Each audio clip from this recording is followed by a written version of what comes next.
Hello, Mr. Geisler here, and we're going to take a look at question number 6 on homework number 6 for chapter 7-8, the Markov chains.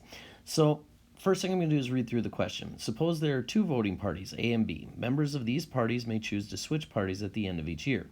The following trend has been noted about how often members switch parties. Each year, 70% of the members in Party A switch to Party B, and the remaining 30% do not switch. In each year, 80% of the members in Party B switch to Party A, and the remaining 20% do not switch. So let's take a look at the transition matrix. If we look at the transition matrix, we're going to have Party A, Party B, Party A, and Party B. This will be now, and this will be in 1 year from now. So if you start right now, and if you're in A, so if now you're in A, then next year, the probability of you switching to B is 70%. So we put a 0.7 there. That means the probability of staying will be 30%. If you are in B to start out, then there's an 80% chance you switch to A. So that's this column here, because that's A, so that's going to be 0.8, which means there's a 20% chance you stay there.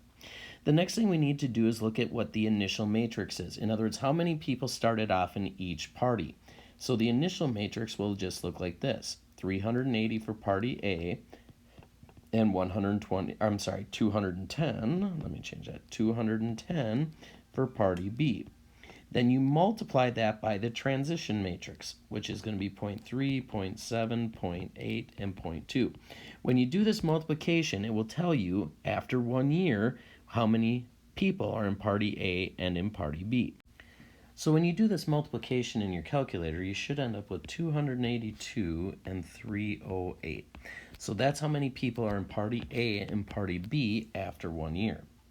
So in this case, it says Party B, there are 308, and in Party A, there are 282.